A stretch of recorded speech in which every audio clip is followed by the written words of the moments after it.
Sindh building control authority वालों, DG Sindh building control authority, salute salute salute. मैं अयाज मेमन मोतीवाला गैर कानूनी तामीरात के खिलाफ आवाज उठाता रहता, लेकिन हमारा प्यारा पाकिस्तानी मुहिब्बे वतन, पाकिस्तान की जान, पाकिस्तान की शान डॉक्टर आसिम, जिसने जिला वस्ती सेंट्रल में गैर कानूनी तामीरात के खिलाफ सिंध बिल्डिंग कंट्रोल अथॉरिटी के डीजी और ताहा सलीम जो डीसी सेंट्रल है और सिंध बिल्डिंग कंट्रोल अथॉरिटी की टीम और डॉक्टर आसिम जो को मुहिब्बे वतन पाकिस्तानी है, जो हर दिल की आवाज है और जो ये समझता है कि रिहायशी प्लाटों पर गैर कानूनी तामीरात करके अवामुन्नास को नुकसान पहुंचाया जा रहा है, जानी और माली।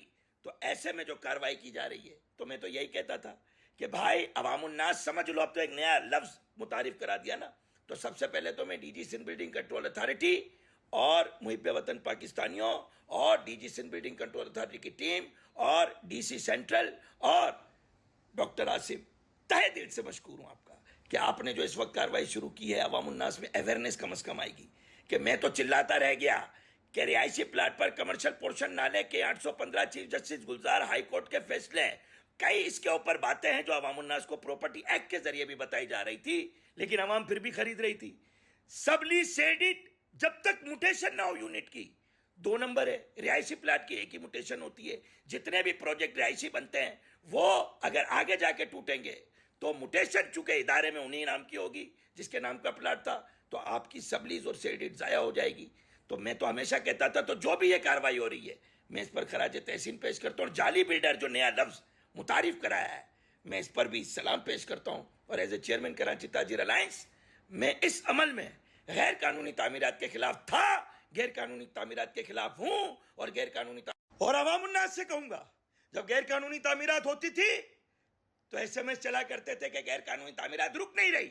अब जब गैर कानूनी तामीरात के खिलाफ क्रैकडाउन हो रहा है तो अब कुछ लोग इसमें नई चीजें लाएंगे, इसको नहीं ले रहे, उसको नहीं ले रहे, मनपसंद को आ रहा है। भाई ले तो रहे जिसको भी ले रहे हैं, तो अवामुन्नास को चाहिए इनकी हौसला अफजाई करें, डॉक्टर आसिम के इस अमल की हौसला अफजाई करें, डीसी साहब की, DG Sindh building control authority और एसबीसीए के हमले की हौसला अफजाई करें। कम से कम आवाम को तो पता चला जाली बिल्डर जाली बिल्डिंगें बनाता है। यही तो मैं कहता था, यही अब सब कह रहे हैं। मैंने तो तकलीफें भी सही, मैं तो दहशतगर्द हो गया। मैं तो जब निशानदेही करता था, निशानदेही करने के बाद किसका काम था, लेकिन ये ताकतवर माफिया बना हुआ था। आबाद से रजिस्टर्ड ये है नहीं तो जाली है ना। तो आबाद की एनओसी लिए बगैर और सिंध बिल्डिंग की एनओसी सेल एनओसी, उसके बगैर अवाम बुकिंग नहीं करा सकते। तो पहला नुस्खा तो ये, भाई बिल्डर से ये बोलते सेल एनओसी दिखाओ सिंध बिल्डिंग की, क्योंकि बंगले पर गैर कानूनी बिल्डिंग बना रहे तो सिंध बिल्डिंग सेल एनओसी कैसे देगा? बंगले की सेल एनओसी मिलती नहीं आवाम को बेचने के लिए, कमर्शियल में सेल एनओसी जारी होती है। तो सेल एनओसी के बगैर जब बिकेगा तो नक्शे पे नहीं बनेगा, जब नक्शे पे नहीं बनेगा तो आप ये समझ ले कंप्लेशन नहीं होगी, जब कंप्लेशन नहीं होगी तो कैसे सेडिड और सबलीज हो रही थी? तो डायरेक्ट सेडिड और सबलीज हो रही थी, तो मतलब जाली है।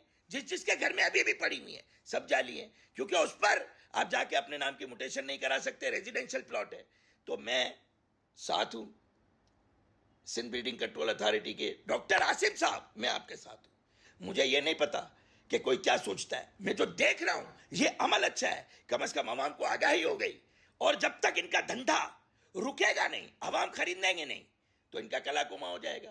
कानूनी बना है, जो कानूनी काम कर रहे हैं, आबाद से सर्टिफाइड है, जो हाई राइज नक्शे पर तरीके से कमर्शियल बना के यूनिट पोर्शन तो है ही नहीं ना कोई लफ्ज, फ्लैट बेच रहे, दुकानें बेच रहे, मेजनाइन रेजिडेंशियल पे बन नहीं सकता, पेंट हाउस अलाउ नहीं है। तो ये सब 2 नंबर चीजें बेचते जा रहे थे और आज अगर टूट रहा है, कला कुमा हो रहा है और डॉक्टर आसिम मुहिब्बे वतन पाकिस्तानी बनकर ये काम कर रहे हैं, तो हम गुनाहों को ना गिने। क्या याद में मोतीवाला के गुनाह ना गिनो? मुझ पे नेकी हराम नहीं है, मुझ पे अच्छी बात करना मना नहीं है। तो अगर मैं तुम्हारे मुस्तकबिल में तुम इस बार अगर बिलावल भुट्टो जरदारी को वजीर आजम पाकिस्तान मौका नहीं, वजीर आजम पाकिस्तान ना बना, तो आज तारीख क्या है? 14 नवंबर 2023। अगर वजीर आजम बिलावल भुट्टो जरदारी नहीं बना, मेरा गला यहाँ से कलम कर देना, फांसी पे लटका देना, रोड पे मेरे मुंह पे थूकना, मेरे सर पे जूता मारना, ये वीडियो को रिकॉर्ड रखना और अलग से चीज बनाना तारीख के साथ। अगर बिलावल भुट्टो जरदारी को वजीर आजम पाकिस्तान आइंदा नहीं बनाया, तो अगर डॉलर 500 का नहीं हुआ, तो जिस थाली में कुत्ता खाता है मैं उसी में खाऊंगा 5 तारीख में। रिजवान भाई मतलब कमा नहीं रहे, घर नहीं चल रहा है, इनका घर नहीं चल रहा है, इनको भी पता है। इधर तो भूखे को बेचारे को सारी जिंदगी खाना खिलाओ और एक दिन दोपहर में खाना ना, तो इतनी गालियां पाकिस्तान में पड़ती हैं कि इसकी वजह से भूखा रह गया।